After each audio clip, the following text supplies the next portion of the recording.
Hello students, स्वागत है आपका हमारी बायोलॉजी की पाठशाला में, जीव विज्ञान की पाठशाला में। हिंदी में अगर बोले तो जीव विज्ञान की पाठशाला में, ठीक ना। चलो हाँ, आगे बढ़ते हैं बेटा। हम लोग जो पिछले जो वीडियो लेक्चर हमने देखा था उसमें हमने एसेक्सुअल मोड ऑफ रिप्रोडक्शन को कवर कर रहे थे, जिसमें हमने ये पूरा का पूरा ये कवर किया था, ये वाला हिस्सा कि एल्गी में कैसे एसेक्सुअल रिप्रोडक्शन होता है। जैसे हमने देखा था बेटा, स्पाइरोगायरा में फ्रेगमेंटेशन से होता है और क्लेमाइडोमोनास में जूस्पोर से होता है। फंजाई में भी हमने देखा था बेटा, फंजाई में जो कोनिडिया बनता है, ठीक ना, कोनिडिया बनता है, जो पेनिसिलियम में कोनिडिया बनता था वो भी हमने देखा। हमने लोअर ऑर्गेनिजम्स में कैसे एसेक्सुअल रिप्रोडक्शन होता है वो देखा था। जैसे सिलेंट्रेटा का जो हाइड्रा होता है उसमें कैसे होता है, सिलेंट्रेटा का जो हाइड्रा उसमें बडिंग होता है, और पोरीफेरा में हमने जेम्यूल देखा था, और प्लेनेरिया में हमने रीजनरेशन देखा था। एक चीज़ थोड़ा सा और बेटा मिस जो मैंने किया था उस चीज़ को भी नोट कर लीजिएगा।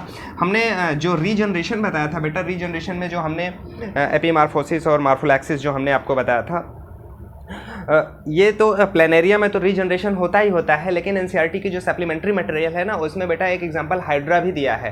हाइड्रा में बडिंग से एसेक्सुअल रिप्रोडक्शन होता ही होता है, लेकिन उसके साथ ही साथ जो आपका हाइड्रा है ना, हाइड्रा में भी रीजनरेशन की कैपेसिटी देखने को मिलती है बेटा, ठीक ना। हाइड्रा में भी रीजनरेशन होता है। वहाँ पर रीजनरेशन में आपने जो प्लेनेरिया लिखा था उसके साथ एक एग्जाम्पल और लिख लीजिएगा, वो भी हाइड्रा का, ठीक। चलो अब हम आगे बढ़ेंगे, किस पे बढ़ेंगे बेटा, वेजिटेटिव प्रोपेगेशन पर आगे बढ़ते हैं कि वेजिटेटिव प्रोपेगेशन क्या चीज़ होता है। देखो बेटा, एसेक्सुअल रिप्रोडक्शन ही जो होता है वो वेजिटेटिव प्रोपेगेशन होता है, वो बिल्कुल सिंपल होता है, ठीक ना।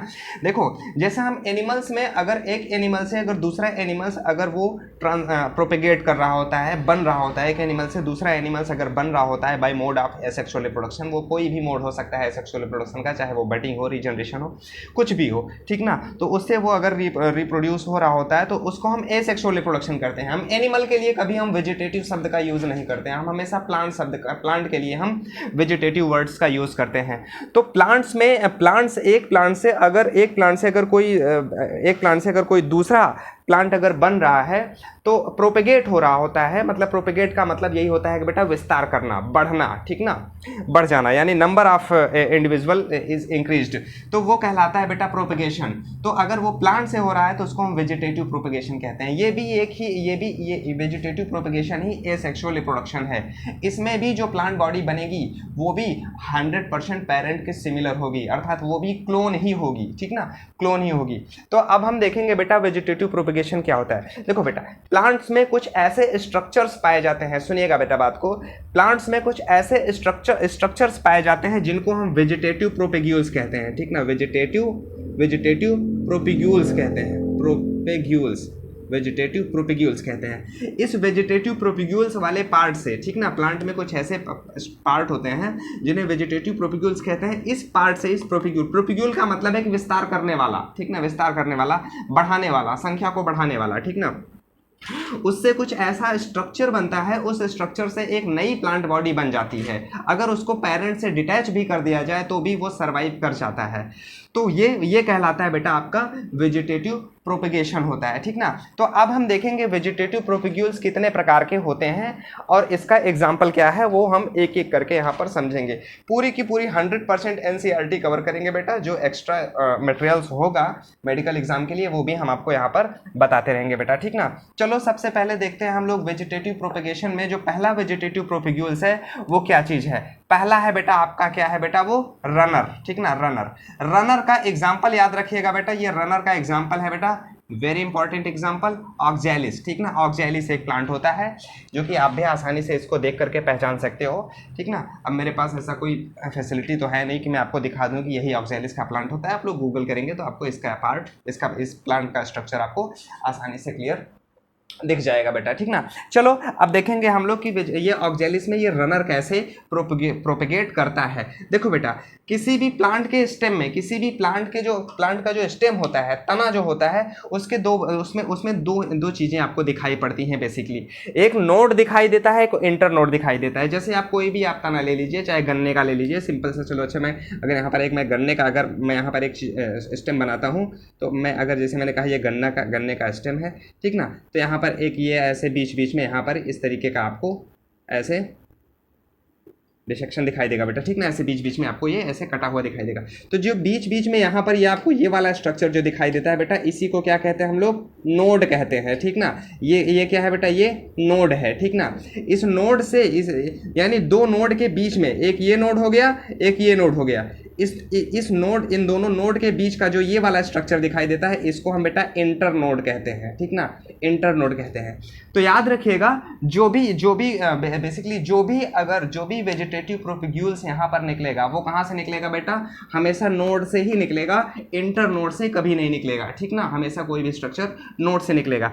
तो अब जो ऑक्जेलिस का प्लांट होता है, ऑक्जेलिस के प्लांट में जनरली आप देखोगे तो आपको ऐसे कुछ इस तरीके का आपको स्ट्रक्चर दिखाई देगा, ठीक ना, ये स्ट्रक्चर दिखाई देगा। तो बेटा रनर क्या है, रनर एक ऑन ग्राउंड स्टेम है, ठीक ना, ऑन ग्राउंड स्टेम है, रनर एक ऑन ग्राउंड स्टेम है, ठीक ना। मॉडिफाइड स्टेम होता है, वो स्टेम जो होता है, स्टेम का नोड जो होता है मॉडिफाइड हो जाता है किसमें, रनर में। ऑन ग्राउंड स्टेम ऊपर की ओर होता है बेटा, ठीक ना। सपोज यहाँ पर ये है, इसका स्टेम है, स्टेम यहाँ से ये ऐसे एक फैल गया, ठीक ना, यहाँ से एक रनर जैसा स्ट्रक्चर बना लिया। अब यहाँ से स्ट्रक्चर बना लेगा तो सॉइल को टच करेगा ही टच करेगा। यहाँ पर क्या होगा, ये सॉइल को टच करेगा तो ये आगे बढ़ करके ऐसे एक ये प्लांट को यहाँ से ये ऐसे, ठीक ना, यहाँ से एक प्लांट को ऐसे प्लांट को बना लेगा, ठीक ना, ऐसे प्लांट को ये ऐसे बना लेगा, ठीक ना, प्लांट को।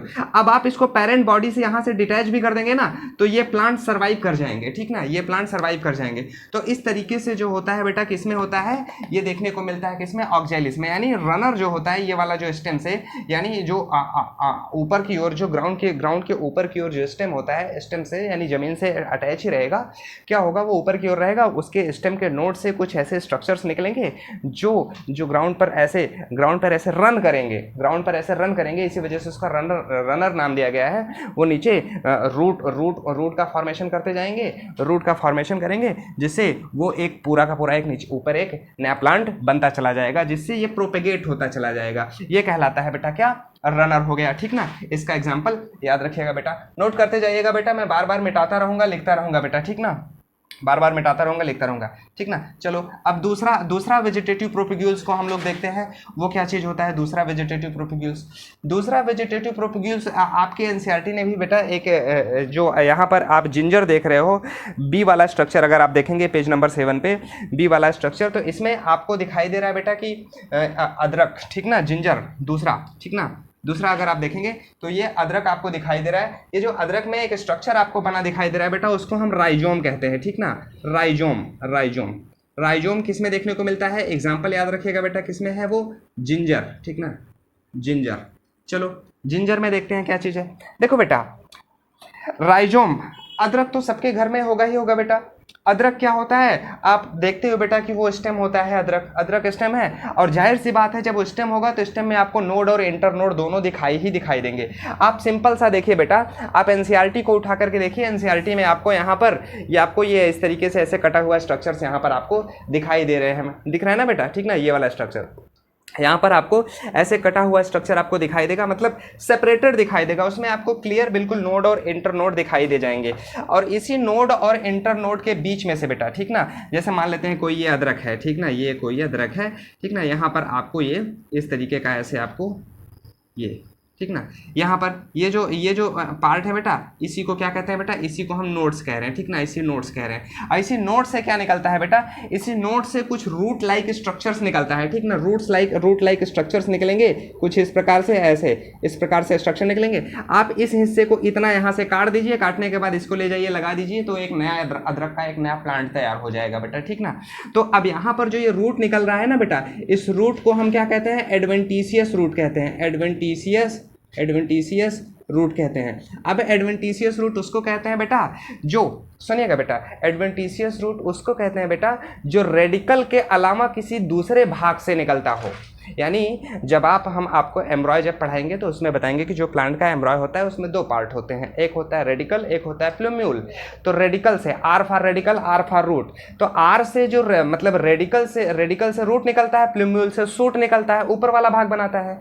तो रेडिकल से रेडिकल के अलावा प्लांट के किसी अन्य पार्ट से, किसी अदर पार्ट से अगर रूट का फॉर्मेशन हो रहा होता है तो उसको हम क्या कहते हैं बेटा, एडवेंटिशियस रूट कहते हैं। तो यहाँ पर क्या निकल रहा है बेटा, एडवेंटिशियस रूट निकलता है। इस एडवेंटिशियस रूट को क्या कहते हैं बेटा, हम राइजोम कह रहे हैं बेटा, ठीक ना, राइजोम कह रहे हैं। यानी ये राइजोम क्या करेगा, अब इसमें जगह जगह नोड से, इस नोड से भी अगर यहाँ पर एडवेंटिशियस रूट निकलेगा इतना काट के लगा दो, इस यहाँ से निकलेगा इतना काट के लगा दो, मतलब आप काट काट के लगाते चले जाइए तो एक छोटे से अदरक में आप 5-7 प्लांट आसानी के साथ तैयार कर सकते हो। वो क्या होता है बेटा, वो देखने को मिलता है किसमें, देखने को मिलता है अदरक में, देखने को मिलता है बेटा। समझ में आ रही है ना बात, ठीक ना, इसको नोट कर लीजिएगा बेटा।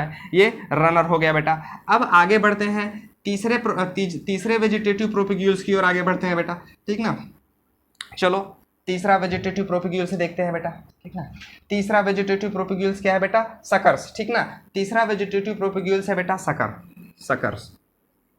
सकर्स किस में देखने को मिलता है बेटा, सकर्स का एग्जाम्पल याद रखिएगा, इंपॉर्टेंट है बेटा, बनाना, ठीक ना, बनाना, केला, ठीक ना। देखो बेटा, बनाना जो केले का पौधा सबके यहाँ होगा बेटा, ठीक ना, केले का पौधा सबके यहाँ होगा। देखो बेटा, जो बनाने कह रहे हैं, मतलब केले का जो पौधा होता है, जो बनाना का जो प्लांट होता है उसका स्टेम अंडरग्राउंड होता है। जो बाहर की ओर आपको स्टेम दिखाई दे रहा है बेटा ना, वो एक्चुअल में वो लीफ होता है, ठीक ना। स्टेम, इसके बारे में बहुत ज़्यादा डिटेल्स बेटा तो 11th में है, हम इस पर अगर डिस्कस करेंगे तो ये काफ़ी एक लॉन्ग प्रोसीजर हो जाएगा जो आपको काफ़ी डिफिकल्ट लगेगा अभी। बाकी जो मार्फोलॉजी ऑफ फ्लावरिंग प्लांट जो क्लास 11th का चैप्टर है उसमें स्टेम्स के बारे में बहुत ही डिटेल से समझाया हुआ है। तो सबसे पहले आइए देखते हैं ये सकर को समझते हैं, बनाना में क्या होता है। देखो बेटा, ये सकर क्या चीज है, सकर को आप ऐसे नोट कर लीजिए कि ये अंडरग्राउंड स्टेम है, अंडरग्राउंड मॉडिफाइड स्टेम है, ये बेटा वीक स्टेम में आते हैं, ठीक ना, वीक स्टेम में आते हैं, अंडरग्राउंड मॉडिफाइड स्टेम है। जो केले का पौधा होता है, सपोज यहाँ पर एक केले का पौधा है, यहाँ पर ये मिट्टी लगी, मिट्टी है बेटा, ये सॉइल है, यही सॉइल पे। अब देखो बेटा, और याद रखिएगा हमेशा जो अंडरग्राउंड स्टेम है, स्टेम में जाहिर सी बात है कि उसमें नोड होना ही होना है। उसी नोड से एक कोई दूसरा पार्ट ऐसे निकलेगा, सकर्स निकलेगा, और यहाँ पर एक दूसरा बनाना का पौधा बना लेगा, ठीक ना। यहाँ पर एक बनाना का ये प्लांट है और ये एक दूसरा बनाना का ये प्लांट बना लेगा, ठीक ना। यहाँ पर एक ये दूसरा बनाना का प्लांट बना लेगा। तो समझ में आया ना, ये सकर क्या चीज़ होता है। सकर को सिर्फ आप इतना याद रखिएगा बेटा कि ये जो होता है ये एक अंडरग्राउंड स्टेम होता है, और अंडरग्राउंड एक मॉडिफाइड स्टेम होता है जिसके पार्ट से बेटा, जिसके पार्ट से जिसके नोडल पार्ट से, ठीक ना, नोड वाले पार्ट से। अंडरग्राउंड स्टेम है लेकिन इसमें नोड इंटरनोड होगा ही होगा, और नोड वाले पार्ट से क्या निकलेगा, एक स्ट्रक्चर निकलेगा, एक वेजिटेटिव प्रोपिग्यूल्स निकलता है जो एक नया प्लांट को बना लेगा। और जो वेजिटेटिव प्रोपिग्यूल्स निकल रहा है इसको हम यहाँ पर क्या कहेंगे, सकर्स कहेंगे, ठीक ना, सकर कहेंगे। ये आपको बेटा क्लियर हो गया होगा, ठीक ना। ये क्या है बेटा, ये हो गया आपका सकर हो गया। अब आगे आता है बेटा, क्या है आपका बेटा, अब आगे है आपका ट्यूबर, ठीक ना। ट्यूबर को समझते हैं बेटा। ट्यूबर क्या चीज़ है, आलू, सोलेनम ट्यूबरसम, ठीक ना, सोलेनम ट्यूबरसम, इसको भी समझ लीजिए बेटा, ठीक ना, सोलेनम ट्यूबरसम, जिसे आई बट कहते हैं, ठीक। चलो चौथा समझिए यहाँ पर, ठीक ना, आप लोग नोट करते जाइएगा बेटा।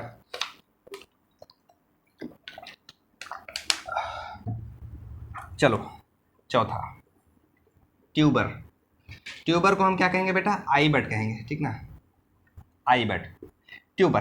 देखो बेटा, आलू सबके यहाँ होगा, आलू ऐसे होता ही है, ठीक ना, ऐसे ही होता है, टेढ़ी मेढ़ी भी होती है, समझ लो, आलू बना रहे। तो आलू को देखेंगे ना, तो आलू भी क्या चीज़ है यार, आलू क्या होता है, आलू भी तो एक स्टेम ही है ना, आपको पता ही है, आलू एक स्टेम होता है। ये फूड स्टोरेज के लिए मॉडिफाइड हुआ स्टेम है, ठीक, फूड स्टोरेज के लिए मॉडिफाइड स्टेम है। अब क्या होता है, अब इसमें क्या है, ये ऐसे आपको क्या दिखाई देंगे, इसमें अब स्टेम है तो जाहिर सी बात है उसमें नोड दिखाई देंगे। ऐसे छोटे छोटे आपको गड्ढे टाइप के दिखाई देंगे ना, जो छोटे छोटे गड्ढे टाइप के दिखाई देंगे ना, वो एक्चुअल में होते हैं नोड।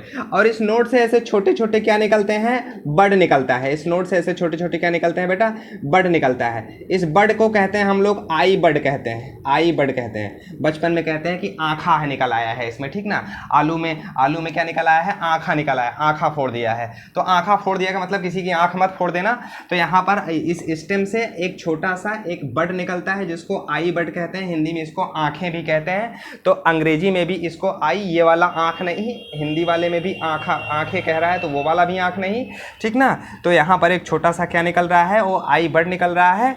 और वो एक्चुअल में है क्या चीज़, वो एक वेजिटेटिव प्रोपग्यूल्स है। और इसी आलू को क्या करते हैं, इसी आलू को क्या करते हैं, एक आलू से यहाँ पर इसको काट लिया, यहाँ से इसको काट लिया, एक ही आलू से 4-5 आलू के पौधे तैयार आसानी से कर सकते हैं। सोचिए पहले इसका कॉमर्शियल कितना इस्तेमाल किया जा रहा है। प्लांट के अंदर जो ये वेजिटेटिव प्रोपगेशन की जो कैपेसिटी होती है, इसका जो फार्मिंग फील्ड्स में जो काम करते हैं बेटा, मैं भी एक किसान का ही बेटा हूँ, ठीक ना।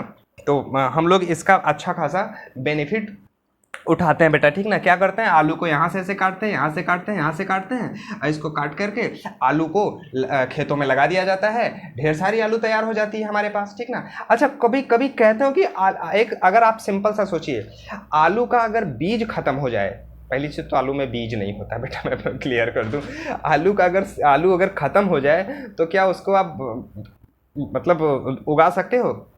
क्यों नहीं उगा सकते? क्योंकि आलू के सीड होते ही नहीं हैं, और जब सीड नहीं होंगे तो उसको आप स्टोर नहीं कर पाओगे। तो क्या होता है, ये जो आलू का जो स्टेम है ना, इसी से एक से आलू पे आलू मतलब फैलाते पड़े हैं, ढेर सारा आलू हमारे पास तैयार हो जाता है। ये कहलाता है बेटा वेजिटेटिव प्रोपगेशन, जिसको हम क्या कहते हैं बेटा, आई बड कहते हैं, ठीक ना। आई बड कहते हैं, याद रखिएगा इसको बेटा, ठीक ना, याद रखिएगा। अब आगे बढ़ते हैं, हम लोग आगे बढ़ते हैं, 5वें पर आगे बढ़ते हैं, ठीक। समझ में आ रहा है ना बेटा, नोट करते जाइएगा बेटा, मैं बार बार कह रहा हूँ नोट करते जाइएगा। मेरे पास उतनी ज़्यादा फैसिलिटीज़ यहाँ पर है नहीं बेटा, ठीक ना, इसलिए आप इसको एक एक करके आप नोट करते जाइएगा बेटा, ठीक ना। दिख रहा है क्लियर? बिल्कुल। चलो 5वें पर हम आते हैं बेटा, 5वें पर हम लोग आते हैं। 5वां है बेटा, क्या है वो, 5वां ऑफसेट है, ठीक ना। ऑफसेट हिंदी में इसको भूस्तारी कहते हैं, भूस्तारिका या भूस्तारी ऐसे कुछ कहते हैं, ठीक ना। इसका एग्जाम्पल याद रखिएगा बेटा, इसका एग्जाम्पल है बेटा वाटर हाइसिंथ। इसको हम एक नाम से और जानते हैं, इसको कहते हैं टेरर ऑफ बंगाल, ठीक ना, टेरर ऑफ बंगाल यानी बंगाल का आतंक भी कहा जाता है। इसका साइंटिफिक नेम नोट कर लीजिएगा बेटा, आइकॉर्निया क्रॉसीपेरा, ठीक ना, आइकॉर्निया क्रॉसीपेरा, इसका साइंटिफिक नेम नोट कर लीजिएगा बेटा। ऑफसेट क्या चीज़ है, इसको हम समझेंगे, इसको नोट कीजिए। देखो बेटा, इसको टेरर ऑफ बंगाल क्यों कहा जाता है? देखो बेटा, ये एक्चुअल में ये क्या है बेटा, ये एक आज हमारे देश में ये एक वीड का रूप ले लिया है। ये क्या है कि कहीं ये बाहर से लाया गया एक प्लांट था। ये तालाबों में नीले नीले फूल खिलते थे, देखने में खूबसूरत लगता था। तो किसी ने इसको सोचा कि क्यों ना इसको हम भारत में ले आ जाए। तो भारत में ले आए तो क्या होता है, इसका जो वेजिटेटिव प्रोपगेशन रेट है इतना हाई होता है, और इसका ट्रांसपायरेशन रेट यानी कि वाटर को वेपराइज्ड कर देने का रेट जो होता है, ट्रांसपायरेशन रेट, वो बहुत हाई होता है। तो किसी भी प्लांट बॉडी में रहता है तो उस वाटर को ही तेजी के साथ वो ट्रांसपायर कर देता है। तो उसका पानी खत्म हो जाता है, पानी खत्म हो जाएगा। और दूसरी चीज़, पानी के अंदर जो ऑक्सीजन होता है उस ऑक्सीजन को भी खींच लेता है। और जब उस ऑक्सीजन को खींच लेगा तो क्या होगा, उस पानी के अंदर जो मान लेते हैं कोई एक तालाब है, उस तालाब के अंदर वहाँ पर ढेर सारे मान लीजिए टर्टल्स रह रहे हैं, स्नेक्स रह रहे हैं, अन्य जो एम्फीबियंस मेढक वगैरह रह रहे हैं, ये सब जीव, मछलियाँ रह रही हैं, जो भी जीव रह रहे हैं उस पानी के अंदर, उस एनिमल कम्युनिटी के लिए तो ऑक्सीजन चाहिए। और जब उसको ऑक्सीजन नहीं मिलेगा तो क्या होगा, वो मरने लगेंगे। और ये क्या करता है, ये जलकुंभी, इसको हिंदी में जलकुंभी कहा जाता है बेटा, जलकुंभी। वाटर हाइसिंथ जो है ना, ये जलकुंभी, आप लोग तालाब में अपने आसपास देखते हो, पूरा का पूरा तालाब ऐसे कवर कर लेता है, छाप लेता है पूरा का पूरा तालाब। तो क्या करता है, ये पूरे के पूरे ऑक्सीजन को खींच लेता है। जब ऑक्सीजन को खींच लेगा तो क्या होगा, जाहिर सी बात है, पानी के अंदर जो कम्युनिटी रह रही है उसको ऑक्सीजन की कमी हो जाएगी। जब उसको ऑक्सीजन की कमी हो जाएगी तो ऑटोमेटिकली मरने लगेंगे। तो इस वजह से क्या कहता है, ये आतंक फैला देता है। इस वजह से इसको टेरर ऑफ बंगाल कहा जाता है। बंगाल में ही सबसे अधिक पहली बार देखने को मिला था, ठीक ना, इसका आतंक फैला था। इस वजह से इसको वाटर हाइसिंथ, जिसको जल महाविपत्ति, हिंदी में क्या कहते हैं इसको, जल महाविपत्ति, यानी जल में एक विपत्ति नहीं महाविपत्ति आ गई है, ठीक। जलकुंभी का जो पौधा होता है, ठीक, वो अब खैर हमें इसके टॉपिक पे तो नहीं जाना है, सिर्फ इसका ये नाम याद रखिएगा बेटा, एग्जाम में ये पूछा गया है कि टेरर ऑफ बंगाल किसको कहते हैं, याद रखिएगा। हाँ, इस टेरर ऑफ बंगाल में जो वेजिटेटिव रिप्रोडक्शन होता है वो कैसे होता है, ऑफसेट, ठीक ना, वो कैसे होता है, ऑफसेट। सपोज देखो बेटा, एक क्या होता है, मान लेते हैं जैसे आपके यहाँ पर एनसीईआरटी में एक डायग्राम भी बनाया हुआ है बेटा, ये ई नंबर वाला डायग्राम अगर आप 7 पेज पे देखेंगे तो यहाँ पर जैसे मान लेते हैं यार ये क्या है बेटा, एक जलकुंभी का पौधा है, ये पानी है बेटा, इधर चारों तरफ इसमें पानी ही पानी है। तो क्या होगा, इसका स्टेम जो होता है, इसका जो ये वाला स्टेम होता है, इस स्टेम को ये सबमर्ज्ड स्टेम होगा, सबमर्ज्ड स्टेम होगा, यानी आधा डूबा रहेगा आधा बाहर निकला रहेगा, आधा डूबा आधा बाहर निकला रहेगा, यानी ये सबमर्ज्ड या इसको सब एरियल स्टेम कह सकते हो, ठीक ना। यहाँ पर कैसा स्टेम है ये सब एरियल स्टेम, सब एरियल स्टेम, आधा पानी के अंदर डूबा रहेगा आधा ऊपर की ओर रहेगा। इस स्टेम के नोड से एक ऐसा पार्ट निकलेगा जिसको हम ऑफसेट कहते हैं, ठीक ना, ऑफसेट कहते हैं। अब क्या होगा, अब यहाँ से ये एक दूसरा प्लांट बना लेगा, यहाँ से ये तीसरा प्लांट बना लेगा। तो अब इसको यहाँ से चाहे काट दो चाहे यहाँ से काट दो, वो मरने वाले नहीं है, ठीक ना, ये मरने वाले नहीं है। क्यों, क्योंकि अब यहाँ पर ये इसका अपना रूट ये डेवलप कर चुका होता है, ठीक ना, ये रूट डेवलप कर चुका होता है, ये ऑफसेट यहाँ पर निकलता है।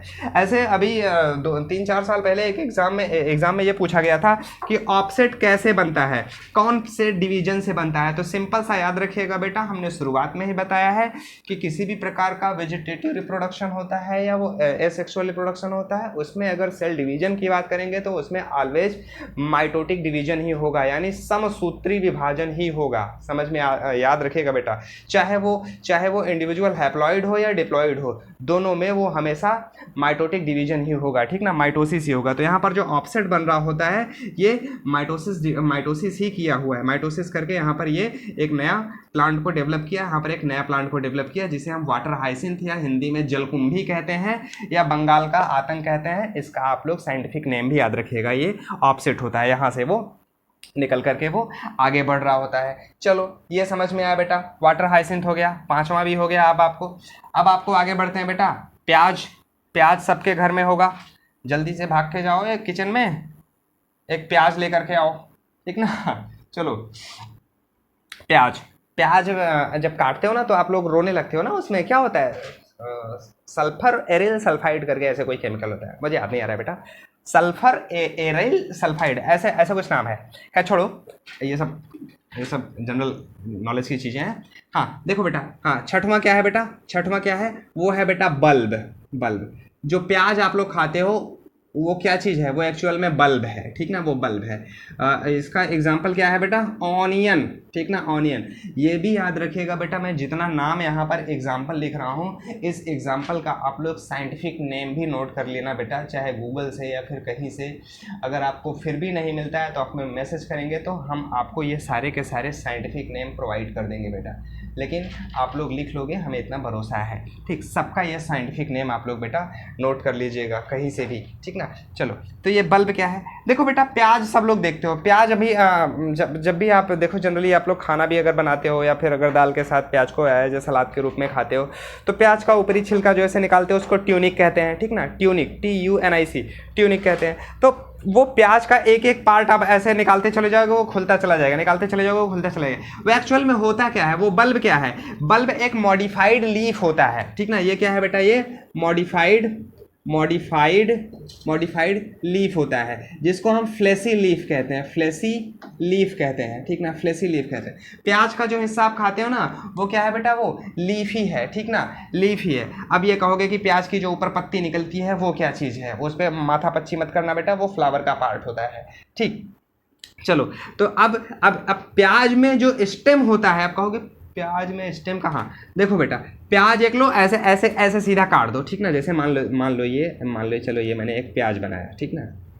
अरे मानने में क्या जा रहा है यार, मान लो कि मैंने यहाँ पर एक प्याज बनाया, ये प्याज बनाया, हमने बीच में से ऐसे इसको काट दिया, यहाँ पर इसमें ऐसे आपको यहाँ पर इसके ये फ्लेसी लीफ दिखाई देंगे। इस फ्लेसी लीफ में यहीं पर आपको एक छोटा सा आपको क्या दिखाई देगा, हाईली रिड्यूस्ड स्टेम। ये वाला क्या पार्ट होगा, इसका स्टेम होगा। ये वाला पार्ट क्या होगा बेटा, इसका रूट होगा। तो इसका जो ये स्टेम है, स्टेम इसका हाईली रिड्यूस्ड होता है। इसके हाईली रिड्यूस्ड स्टेम में यहीं पर बल्ब होता है, ठीक ना। यहीं पर जो बल्ब होता है, उसी बल्ब से क्या निकलेगा बेटा। अभी आप क्या करते हो, एक छोटी सी प्याज लो यार, इसका ऊपर वाला ये ऐसे साइड से यहाँ से ऐसे काट दो, यहाँ से काट दो, यहाँ से काट दो, सिर्फ इतना ही हिस्सा लगा दो आप, ठीक ना। ट्राई करके देख लेना, इतना ही हिस्सा लगा दो आप, क्या होगा, एक नया प्लांट बन करके तैयार हो जाएगा। आप लोग छोटी छोटी से प्याज लेते हो, प्याज को लगा देते हो, उससे क्या होता है, एक नई प्याज बन करके तैयार हो जाती है। कभी इमेजिन किया यार, प्याज से ही एक प्याज बन जा रही है। वो वाली प्याज कहाँ गई जो मैंने लगाया था, वो एक्चुअल में जो साइड में होता है ना, वो लीफ होती है, उसकी फ्लैसी लीफ होती है, ठीक। और जो उसको कवर करती है एक पतली सी, जो आप प्याज को छील करके निकाल देते हो ना, तो उसको ट्यूनिक कहते हैं, ठीक है। चलो ये क्या हो गया बेटा, ये बल्ब हो गया। और बल्ब से वेजिटेटिव प्रोपगेशन किस में होता है, ऑनियन में होता है, ठीक। क्लियर, समझ में आ गया। चलो अब आगे बढ़ते हैं बेटा, नोट कर लो बेटा इसको। अब आगे बढ़ते हैं, एक इंपॉर्टेंट जो है बेटा वो लीफ बड, ठीक। लीफ बड में बढ़ते हैं।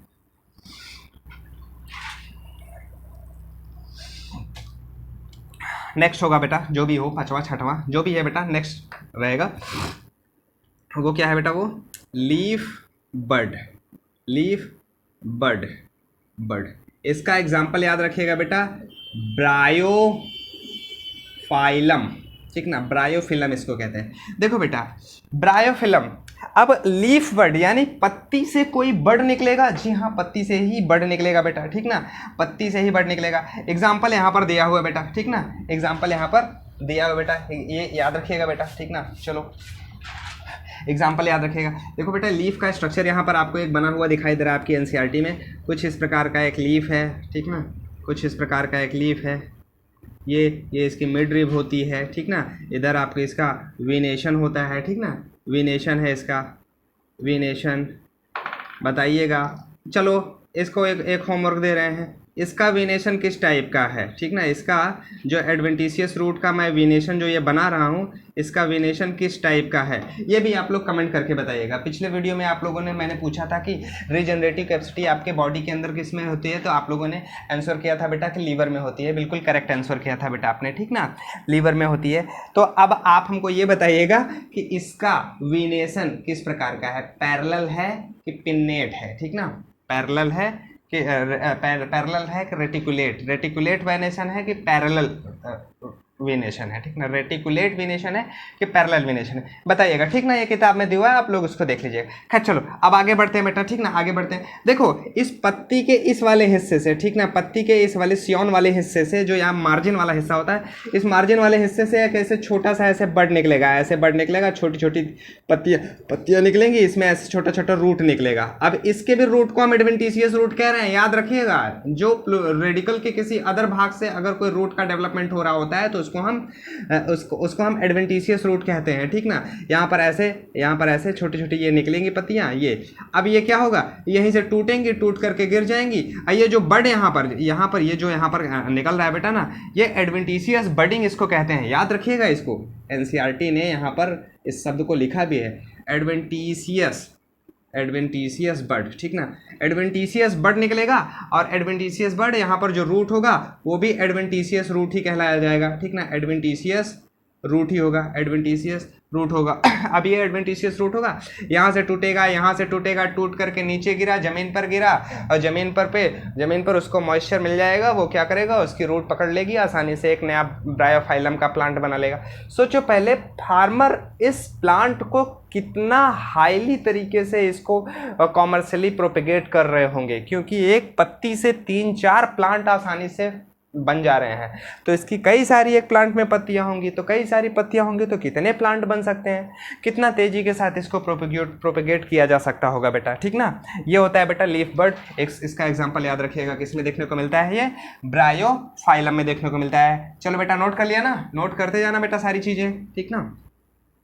मैं जल्दी में लिख रहा हूँ, जल्दी में मिटा दे रहा हूँ, इसलिए क्योंकि आपके पास ये जो टेक्नोलॉजी है यूट्यूब वाली, इसको आप वीडियो को ऐसे पॉज कर लेते हो, पॉज करने के बाद फिर लिख लेते हो, फिर ऐसे प्ले कर देते हो, फिर मेरी बकबक शुरू हो जाती है। तो अब क्या करेंगे, हम आपको ऐसे रुक जाएंगे, रुकने के बाद हाँ बेटा चलो नोट करो, तो ये टाइमिंग भी बढ़ता चला जाएगा, टाइमिंग बढ़ता चला जाएगा, इतना लंबा वीडियो बन जाएगा कि आप लोग कहोगे मतलब नहीं ठीक पड़ेगा बेटा, डाटा भी कंज्यूम होगा आपका। ठीक, खैर छोड़ो, आगे बढ़ते हैं बेटा। अब हम आगे बढ़ेंगे बेटा किस पे, आगे देखिए बेटा, जो अगैव एक लास्ट है बेटा, ये एसेक्सुअल रिप्रोडक्शन का, माफ़ कीजिएगा, जो वेजिटेटिव प्रोपेगेशन का, वो अगैव में कैसे वेजिटेटिवली प्रोपेगेट होता है। बल्बिल, ठीक ना, बल्बिल लास्ट है बेटा, इसका एग्जाम्पल नोट कर लीजिएगा, इंपॉर्टेंट है बेटा। अगैव, अगैव रामबांस है ये बिल्कुल, ठीक ना, रामबांस इसको कहते हैं, सेंचुरी प्लांट। देखो बेटा, इसमें होता क्या है, एनसीईआरटी का भी जो डायग्राम बिल्कुल यहाँ पर साफ साफ बना हुआ है, जो यहाँ पर आपको दिखाई दे रहा है बेटा, ये ठीक ना, ये जो दिखाई दे रहा है ये अगैव का प्लांट है। इसमें देखो बेटा, इसका जो जैसे ये इसका जो अगैव होता है ना, अगैव का जो फोलिएज लीफ का जो एक्साइल वाला पार्ट होता है, फोलिएज लीफ का एक्साइल, वो मॉर्फोलॉजी ऑफ फ्लावरिंग प्लांट का हिस्सा है बेटा, एक्साइल वगैरह आप लोग पढ़े होंगे। तो जो अगैव का जो फोलिएज लीफ, एक मॉडिफिकेशन फोलिएज लीफ होती है, उससे एक लैटरल बड निकलता है, ठीक ना। जैसे यहाँ पर एक एग्जांपल, जैसे यहाँ पर ये ऐसे बना ही हुआ है ये लीफ का, ठीक ना, ये लीफ यहाँ पर एक ऐसे बना हुआ है, यहाँ से ढेर सारी ऐसे लीफ निकली हैं, ठीक। तो ये इस प्रकार का यहाँ पर कुछ बना हुआ है बेटा, ऐसे करके, ठीक ना, ऐसे ये ऐसे करके ये। तो आप इस डायग्राम से बहुत ज़्यादा आपको क्लियर तो समझ में नहीं आएगा, लेकिन जैसे ऐसे सिंपली समझिए, ये एक लीफ है, ठीक ना, ये एक लीफ है, ये ठीक ना, ये एक लीफ है, इस लीफ के यहाँ पर एक लैटरल बड, यहाँ पर एक लैटरल बड निकलता है, ठीक ना, एक्साइल वाले पार्ट से, यहाँ से ये वाला हिस्सा जो होता है एक्साइल कहलाता है। इसी एक्साइल वाले पार्ट से यहाँ पर एक लैटरल बड निकलता है, यही लैटरल बड क्या कहलाता है बेटा, बल्बिल कहलाता है। और यही बल्बिल जो है डेवलप करके एक नया प्लांट बना लेता है बेटा, ठीक ना, एक नया प्लांट बना लेता है। यहाँ पर ये आपका वेजिटेटिव प्रोपेगेशन कंप्लीटली खत्म हुआ बेटा। बीच में थोड़ा सा डिस्टर्बेंस हुआ था, एक्चुअली लाइट एकाएक कट गई, तो मैंने वीडियो को रोका था, ठीक ना, so don't care about it.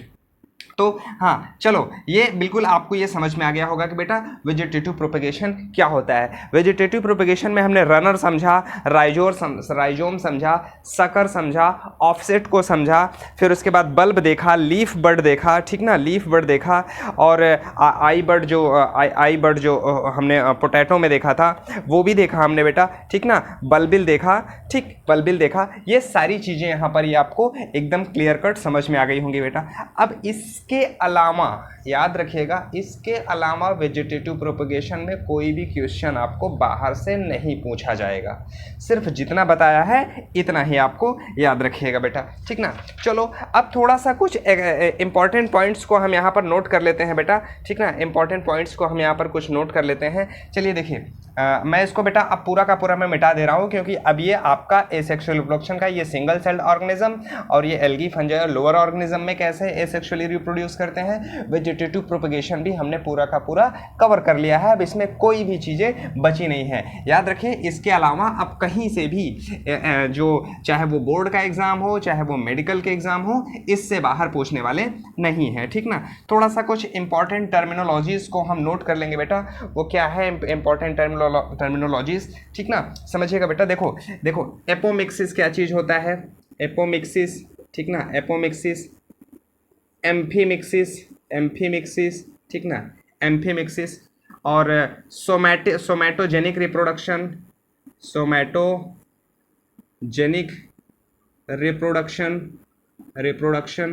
ठीक ना, और क्लोन तो हम बार बार समझ ही रहे हैं बेटा।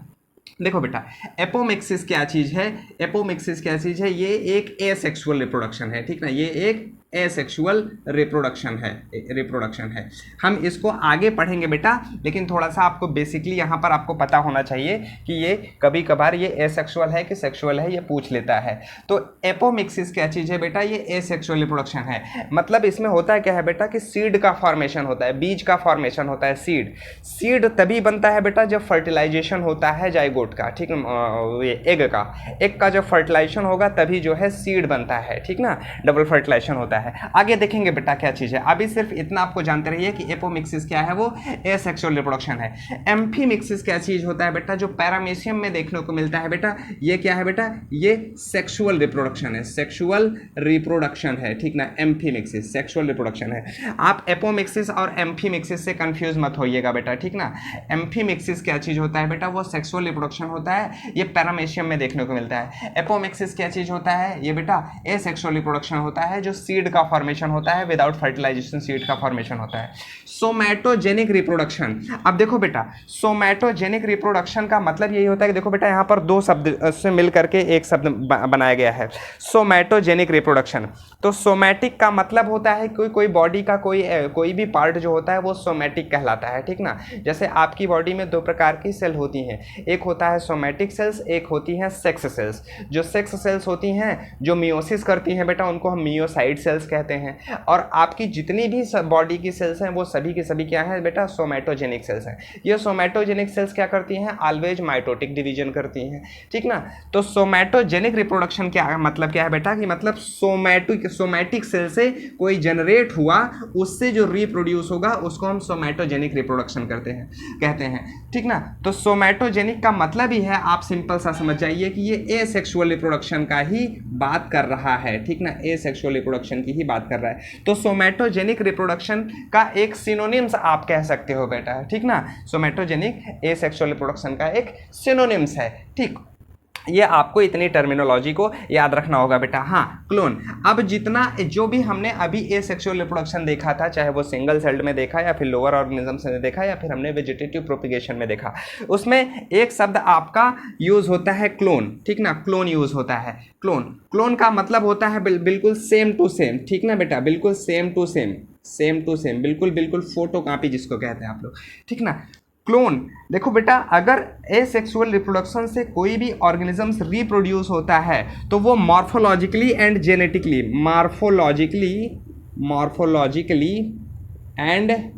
And genetically similar to their parent, similar to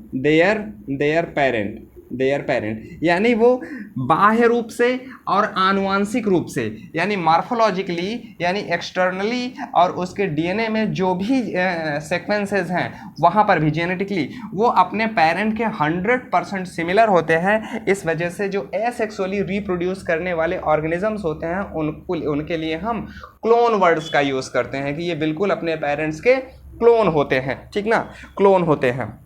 एक टर्म्स और नोट कर लीजिए बेटा, जो एसेक्सुअल रिप्रोडक्शन होता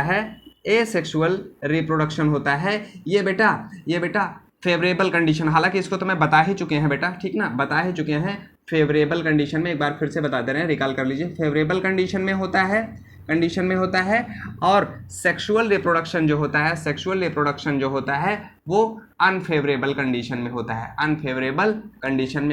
ठीक ना, अनफेवरेबल कंडीशन में होता है। लेकिन पोरीफेरा का जिम्यूल वो एक्सेप्शन है, उसको याद रखिएगा बेटा। पोरीफेरा का जो जिम्यूल का फॉर्मेशन होता है वो एसेक्सुअल रिप्रोडक्शन होता है, एसेक्सुअली रिप्रोड्यूस होता है, बट लेकिन वो क्या है बेटा, वो एडवर्स कंडीशन में होता है, अनफेवरेबल कंडीशन में होता है बेटा। डाउट यहाँ पर इस चीज़ को ना रखना बेटा। चलो ये सारे टर्म्स को आप नोट किए रहिएगा बेटा, ठीक ना। चलो अब हम आगे बढ़ते हैं बेटा, कुछ और इम्पॉर्टेंट चीज़ों को हम यहाँ पर समझेंगे जो एसेक्सुअली या फिर कह सकते हो कि सीधा या वेजिटेटिवली कुछ ऐसे प्लांट्स को हम प्रोपेगेट करते हैं, वो कौन कौन से मेथड्स होते हैं वो हम समझेंगे बेटा। देखो बेटा 3 तरीके का मेथड होता है बेटा प्लांट्स को रिप्रोड्यूस करने का। ये इंपॉर्टेंट पॉइंट्स हैं बेटा, एक्स्ट्रा स्टॉक पॉइंट्स में ये नीट के एग्जाम में पूछे जा सकते हैं बेटा। पहला होता है बेटा कटिंग, दूसरा होता है बेटा लेयरिंग, तीसरा होता है बेटा ग्राफ्टिंग, ठीक ना, ग्राफ्टिंग। कटिंग, लेयरिंग, ग्राफ्टिंग, ये तीनों के तीनों क्या होते हैं बेटा, ये एसेक्सुअल रिप्रोडक्शन का ही एक फंडा है बेटा।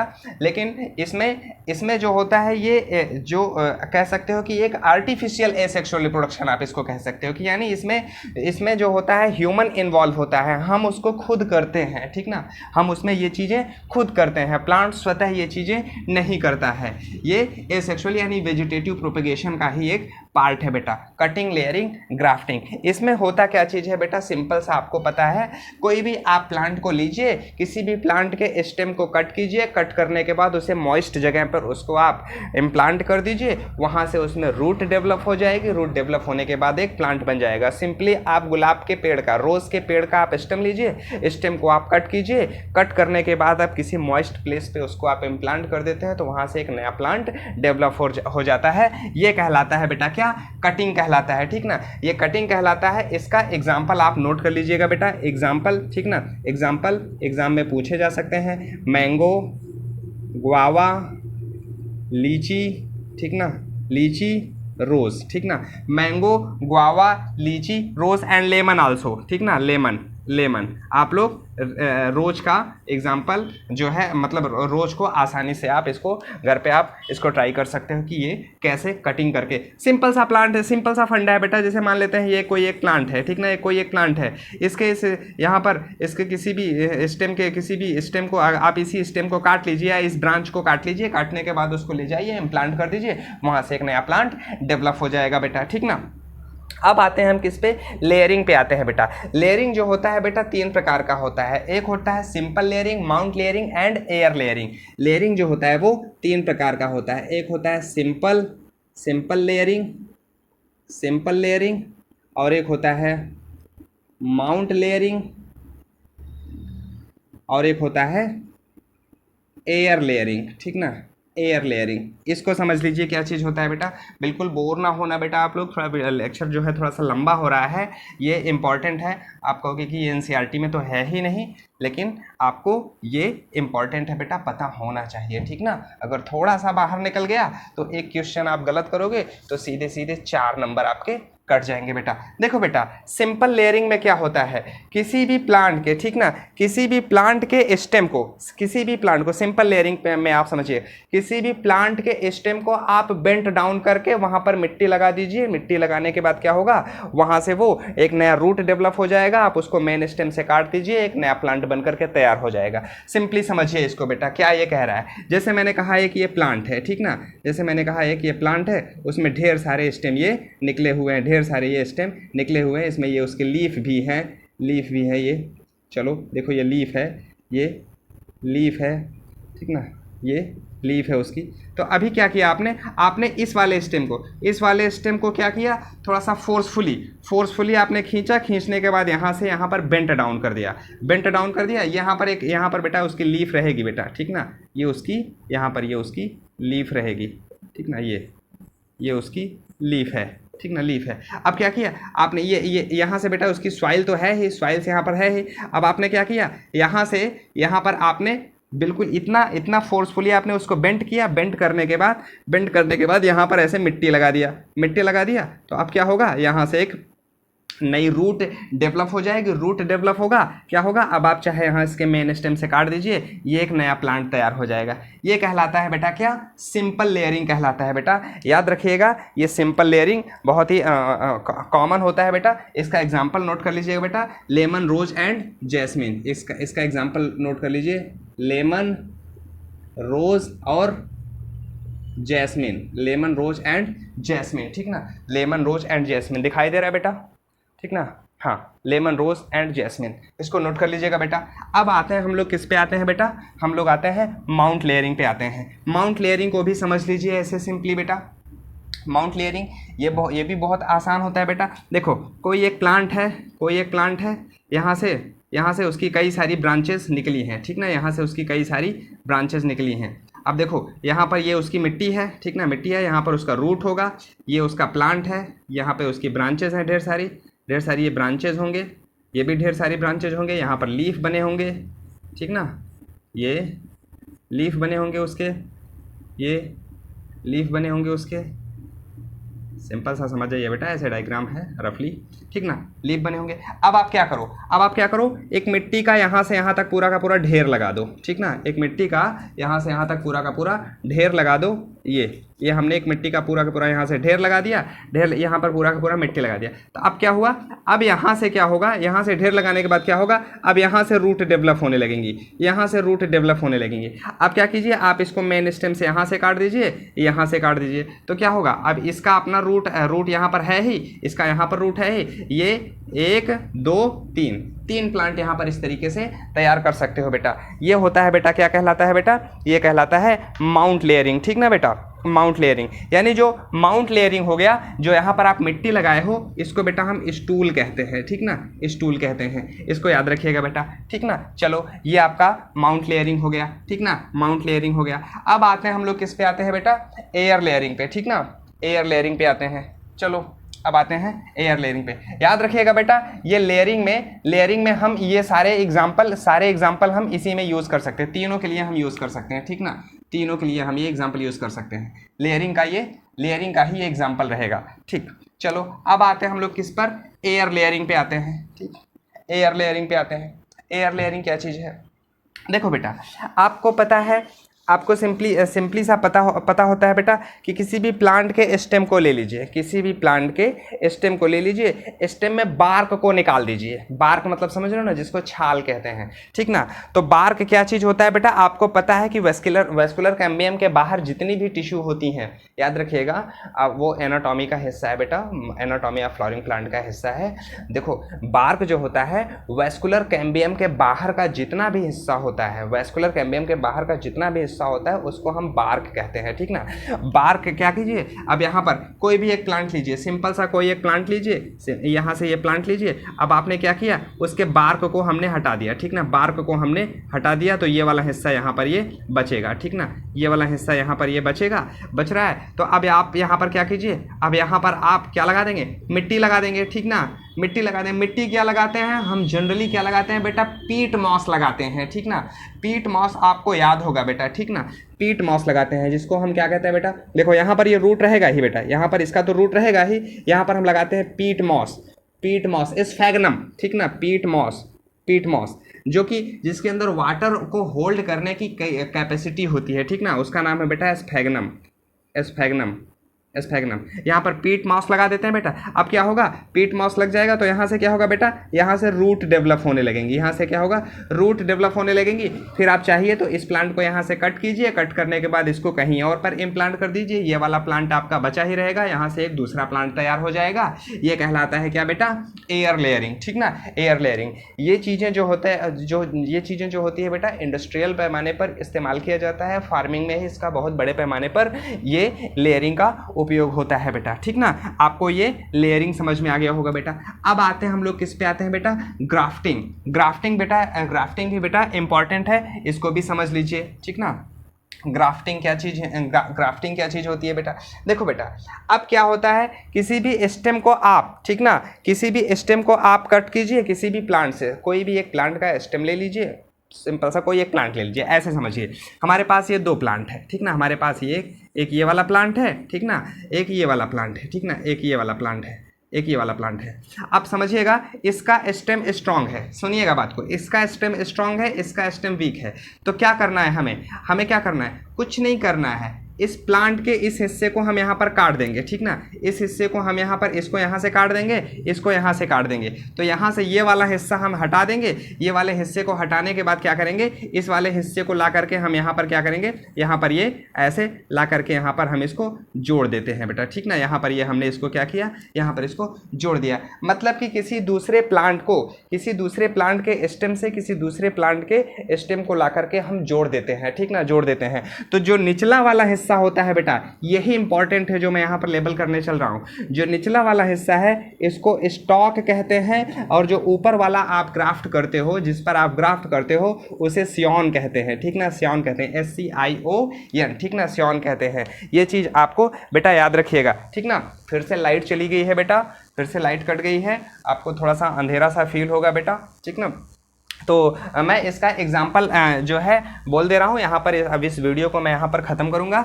एग्जाम्पल रहेगा बेटा, क्या है इसका एग्जाम्पल, नोट कर लीजिएगा बेटा, एप्पल है, ऑरेंज है, वाटरमेलन है, ठीक ना, इसका एग्जाम्पल, ठीक ना। ये ग्राफ्टिंग का एग्जाम्पल यहाँ पर मैं लिख दे रहा हूँ बेटा, एप्पल है, ऑरेंज है, वाटरमेलन है और अदर ऑर्नामेंटल प्लांट का मतलब जानते हो बेटा, एंड अदर ऑर्नामेंटल प्लांट।